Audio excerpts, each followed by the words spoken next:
रतनपुर नाम के एक गांव में 4 सहेलियां रहा करती थी। एक का नाम आरती, दूसरी का नाम पिंकी और तीसरी चौथी का नाम पायल और कंगना था। चारों सहेलियां बचपन से ही साथ खेलती हुई बड़ी हुई थी।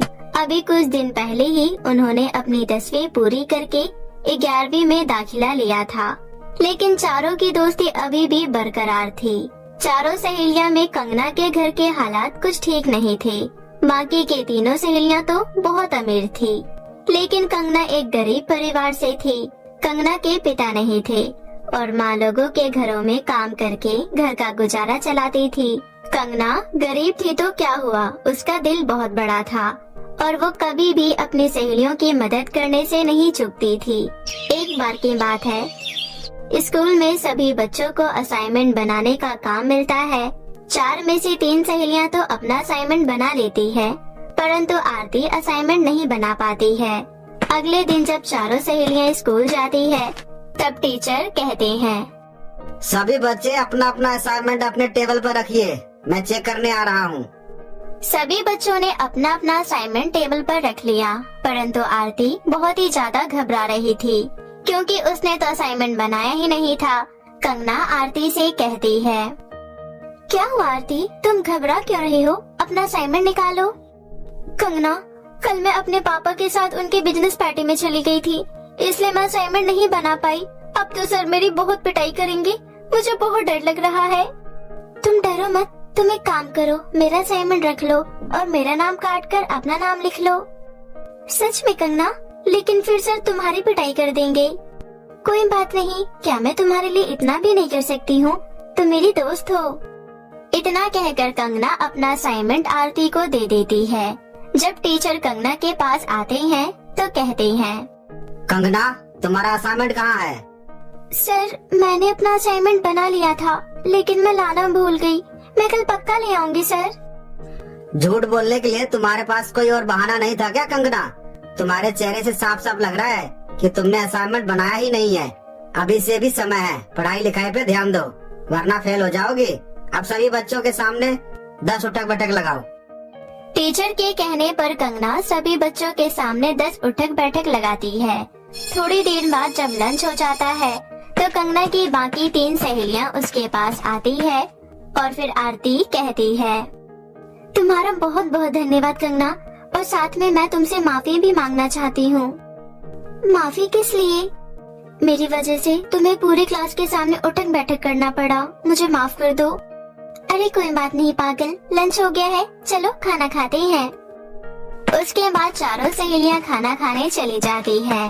कंगना के अलावा बाकी तीनों बहुत अच्छा खाना लाया करती थी, लेकिन कंगना सूखी रोटी और चटनी लेकर आया करती थी।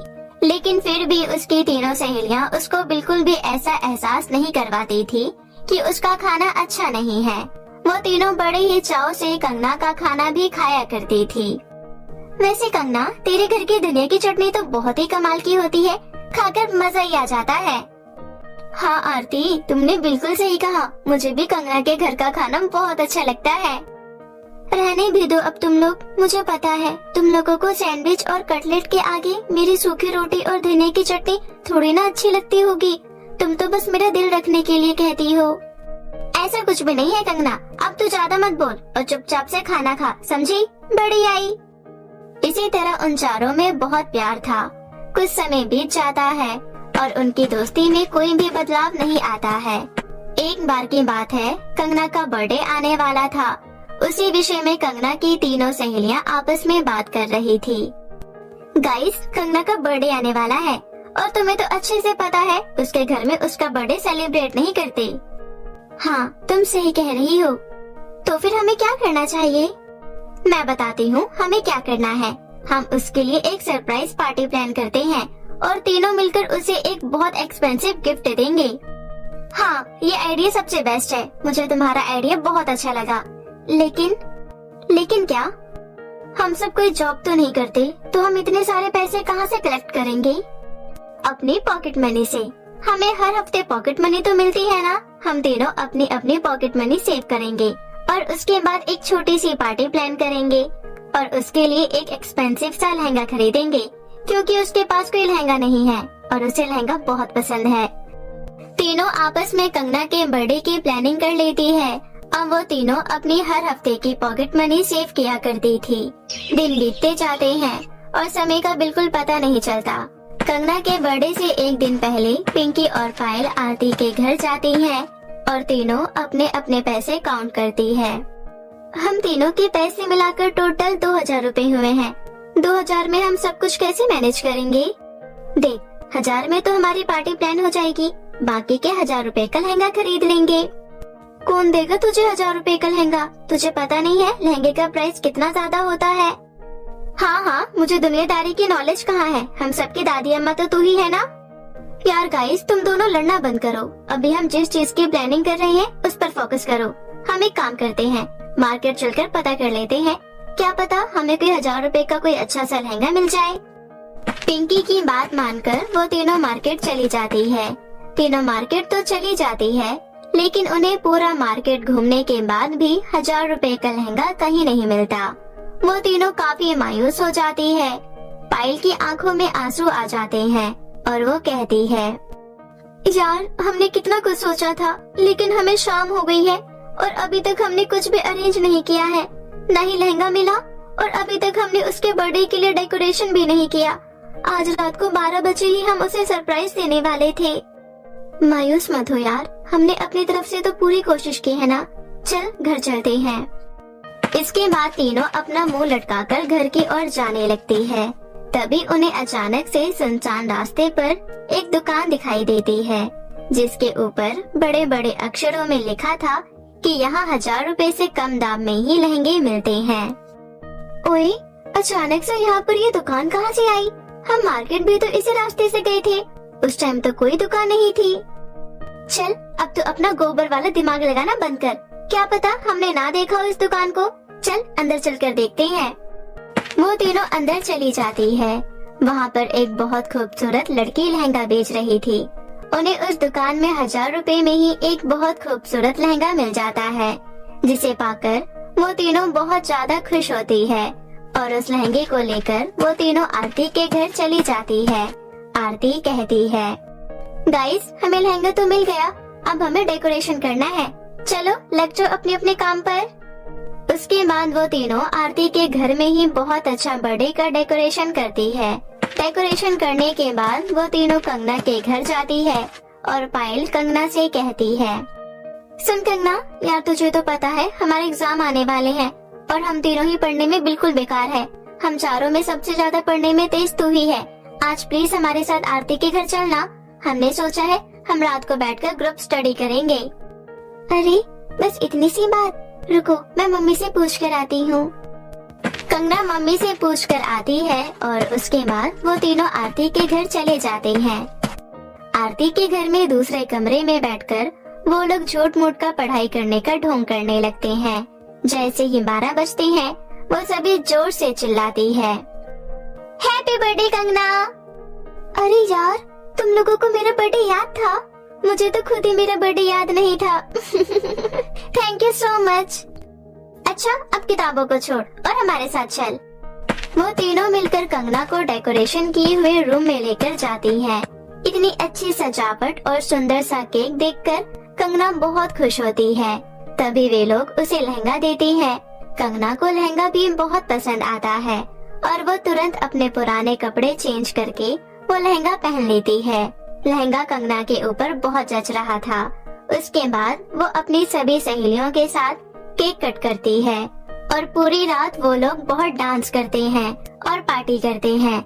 सुबह कंगना अपनी सहेलियों से कहती है, तुम लोगों का बहुत बहुत धन्यवाद। मैं अपना ये बर्थडे जीवन में कभी नहीं भूल पाऊंगी। थैंक यू सो मच मेरे बर्थडे को यादगार बनाने के लिए। चल चल अब ओवर एक्टिंग मत कर। कंगना की ये बात सुनकर सभी हंसने लगते हैं। उसके बाद कंगना अपने घर जाती है और अपनी माँ को सारी बात बताती है। कंगना की माँ भी बहुत खुश होती है। कंगना ने लहंगा पहना हुआ था। वो लहंगा पहनकर जैसे ही खाना खाने के लिए बैठती है, उसका खाना बहुत स्वादिष्ट पकवानों में बदल जाता है। ये सब देख कंगना को कुछ भी समझ नहीं आता। अरे ये सब कैसे हुआ? जैसे ही मैंने इस खाने को छुआ, मुझे ये स्वादिष्ट पकवान मिल गया खाने के लिए। फिर कंगना वो स्वादिष्ट पकवान बहुत खुश होकर खा लेती है। अभी तक उसे इस बात का अंदाजा भी नहीं था कि उसका लहंगा जो उसकी सहेलियों ने उसे गिफ्ट किया है वो एक जादुई लहंगा है। इसी तरह कुछ दिन बीत जाते हैं। सब कुछ नॉर्मल चल रहा था। एक बार की बात है, एक रात बहुत तेज बारिश होने लगती है। कच्चा मकान होने के कारण कंगना का मकान बारिश में ढह जाता है और कंगना और उसकी माँ बेघर हो जाती है। कंगना आस पड़ोस के लोगों से बहुत मदद मांगती है। मदद करो काकी, देखो हमारा घर ढह गया है, अब हम कहाँ रहेंगे? तो हमसे क्या कह रही है, हम तेरी कोई मदद नहीं कर सकते। कंगना मायूस होकर वापस अपनी माँ के पास चली जाती है, जो टूटे हुए मकान के आगे खड़ी होकर रो रही थी। रो मत माँ, देखना भगवान हमारी मदद जरूर करेंगे। तभी अचानक से कंगना का जादुई लहंगा, जो कि मलबे के नीचे दबा हुआ था, एकदम से बहुत बड़ा आकार ले लेता है और एक लहंगे के घर के रूप में बदल जाता है। ये सब देख दोनों माँ बेटी बहुत हैरान हो जाती है। माँ, ये तो वही लहंगा है जो मेरी सहेलियों ने मुझे मेरे बर्थडे पर गिफ्ट किया था। अच्छा, इसका मतलब उस दिन जो अचानक से अच्छे अच्छे पकवान मेरे सामने आ गए थे वो इस लहंगे के जादू से हुआ था। मतलब ये लहंगा जादुई है। चलो माँ, अंदर चलकर देखते हैं। फिर दोनों माँ बेटी उस लहंगे के घर के अंदर जाती हैं। वो घर बहुत ही विशाल था और बहुत आलीशान भी था। वहाँ उनकी जरूरतों की सारी चीजें मौजूद थी। कंगना बहुत खुश होती है। अगले दिन स्कूल जाने के लिए उसकी तीनों सहेलियाँ उसको बुलाने आती है, लेकिन वहाँ पर उसका घर ना देखकर एक लहंगे का विशाल घर देख वे तीनों हैरान हो जाती है। आरती, क्या ये अपनी कंगना का घर है?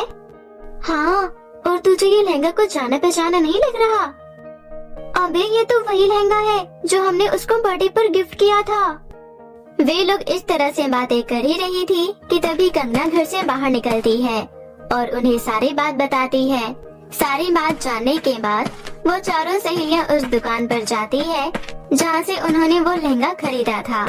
जब वो वहाँ पहुँचती है तो देखती है कि वहाँ तो कोई दुकान ही नहीं है। ये सब क्या हो रहा है? मुझे तो कुछ भी समझ नहीं आ रहा। तुझे कुछ समझ आएगा भी नहीं बुद्धू, क्योंकि तेरे दिमाग में गोबर जो भरा है। इस तरह चारों सहेलियां हंसने लगती हैं।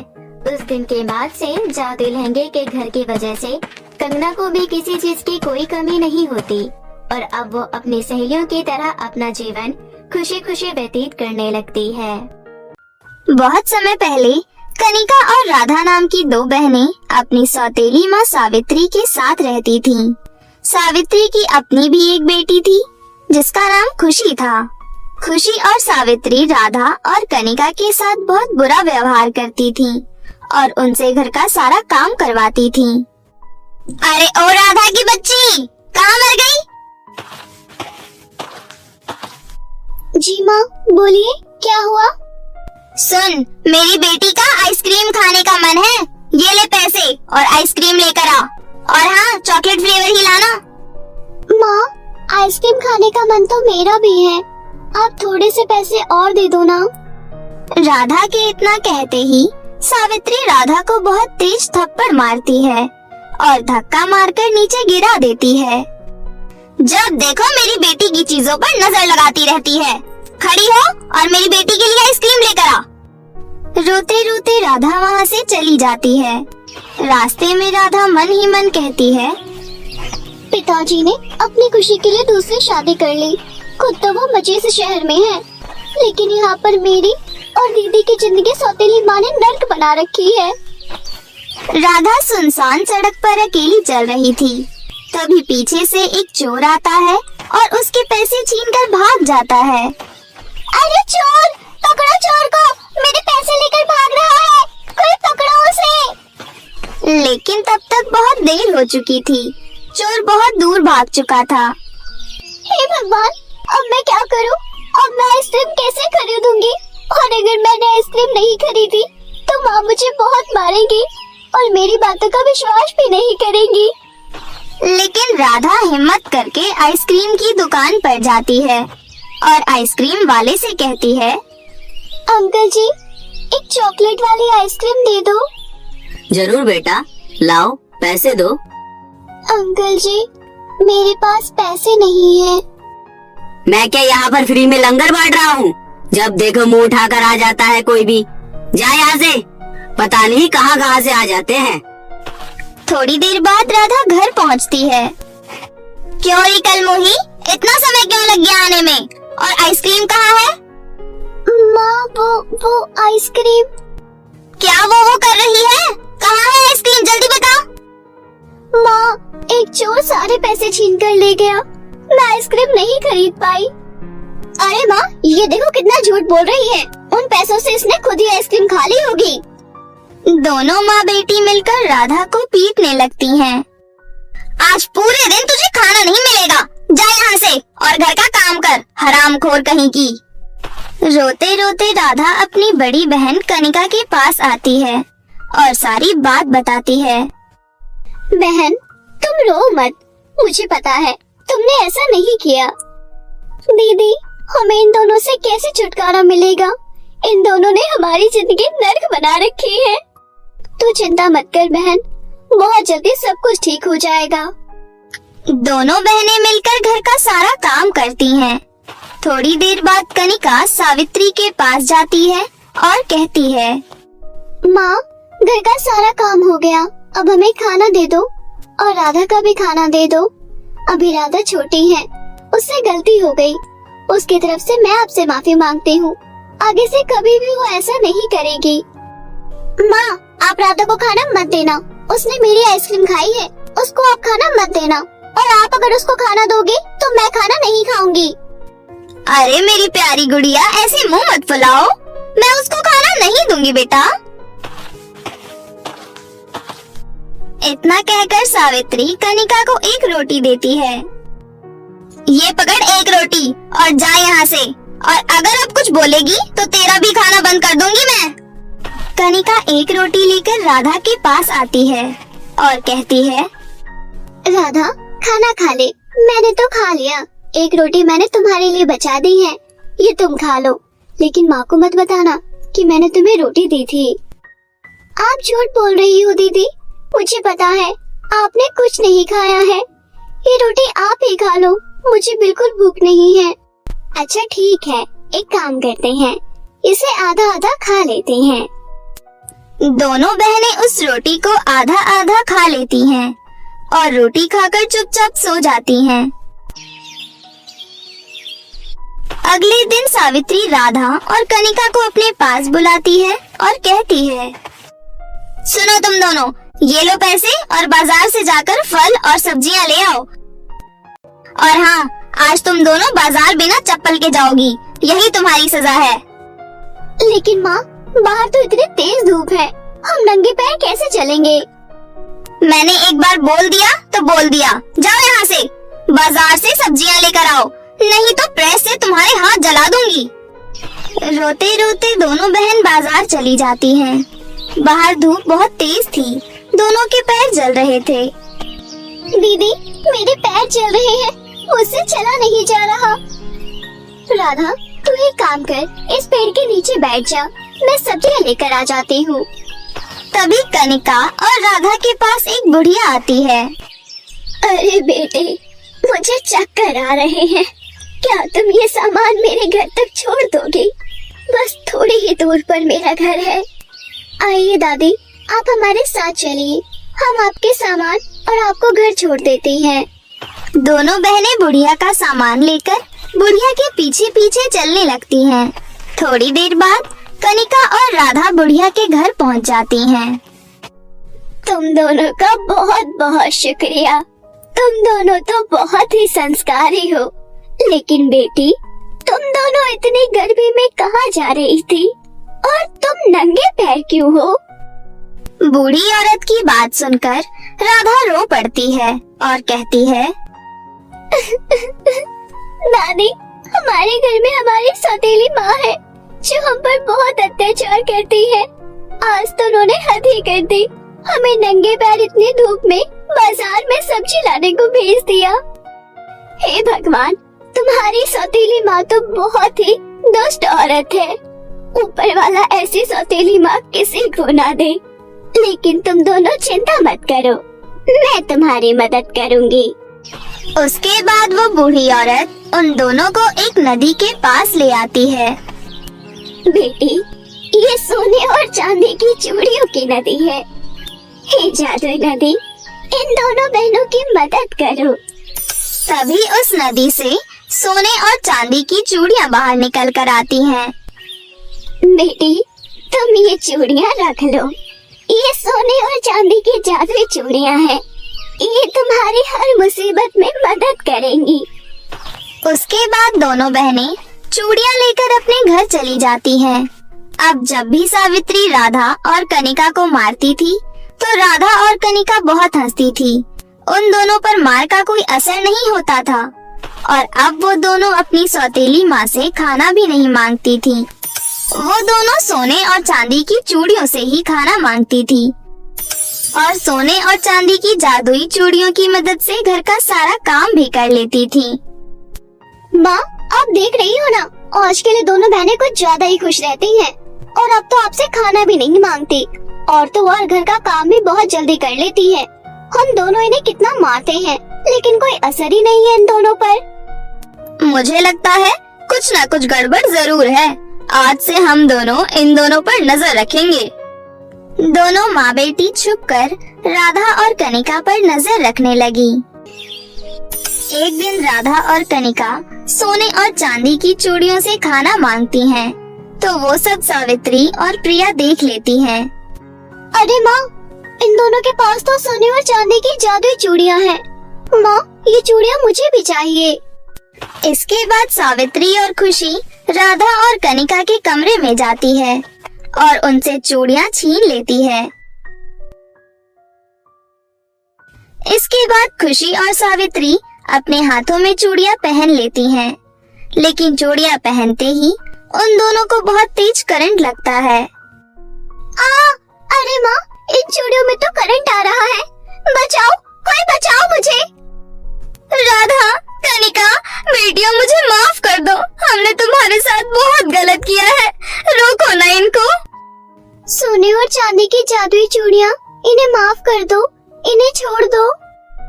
राधा के इतना कहते ही सावित्री और खुशी के हाथों में से चूड़ियाँ निकल जाती हैं। हमें माफ कर दो बेटी, हम आज के बाद तुम्हारे साथ बहुत अच्छा व्यवहार करेंगे। उस दिन से खुशी और सावित्री दोनों राधा और कनिका से अच्छा व्यवहार करने लगी। अब सभी मिलजुल कर हंसी खुशी रहने लगे।